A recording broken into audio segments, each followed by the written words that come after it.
Yeah, here I am. I'm just absolutely just blown away. I'm not even angry. I'm not upset or nothing. I'm just a wise man at this point. And the reason is because I'm just gonna have to wait patiently here until I go home. Don Horrocks and Sarah Horrocks have been sort of manipulating me without even knowing it, I guess, because my dad passed away a little while ago. It doesn't even matter. And then, like, everything's been taken away from me. I've been really, really hurt in my life, but it doesn't mean I'm giving up. And I never gave up on Isaac's mother. I never did. I never gave up on the possibility of Michelle and I even getting back together. Maybe even sharing a place. And going back to the way it was. We never gave up on that hope.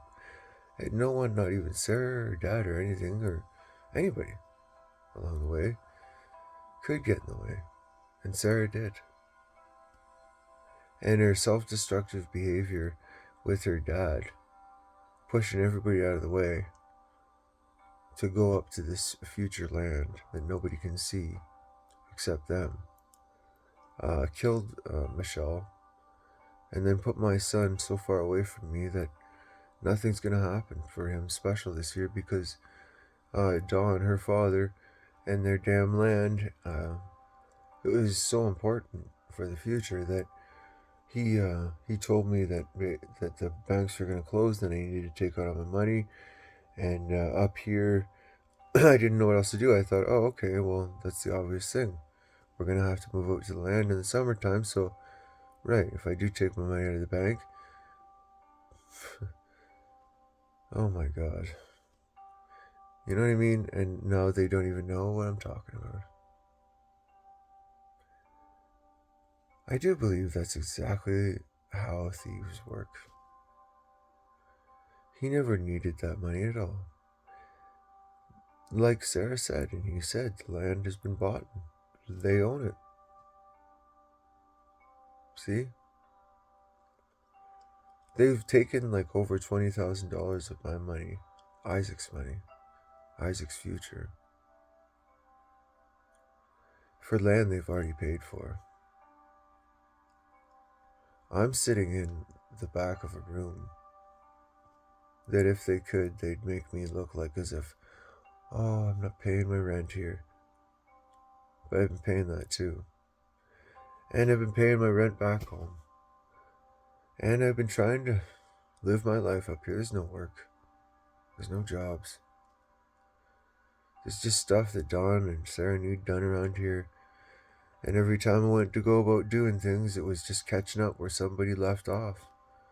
People that they had hired or had live here. And I was like, okay. And then they blame me for whatever. So they both lied to me. They lied to Michelle, and she's gone now. And then they lied to my son.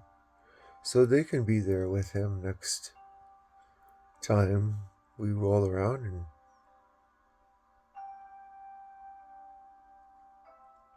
they can wake him up, give him his presents and whatever, because it's not Isaac, it's their child, it's their future, it's their family.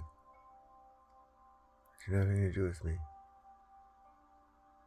So, just as a warning to all those in a future world that may be coming, where, I don't know, tomorrow the banks are going to shut down, the planes are going to fall from the sky, the boats in the ocean are going to sink, the governments are going to give up any hope and connectivity, humanity, conversation, tables outside, and a little bit of coffee, and maybe the world will change. That world is gone, I guess.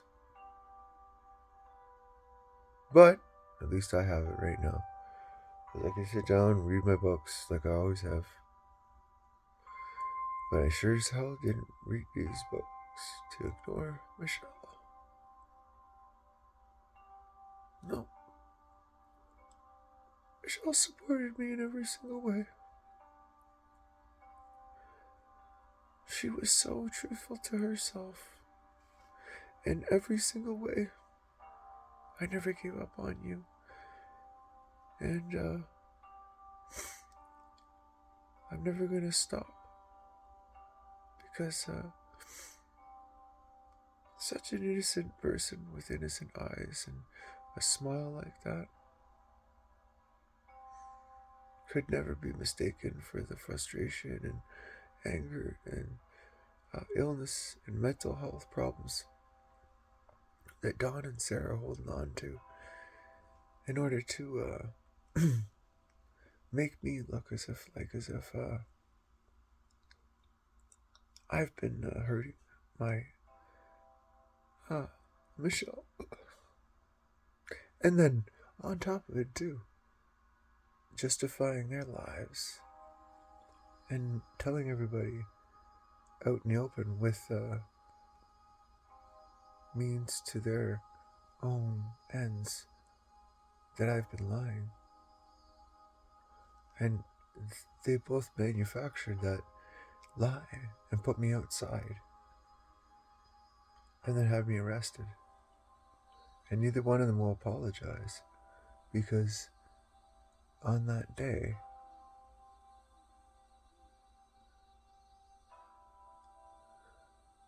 I never came back.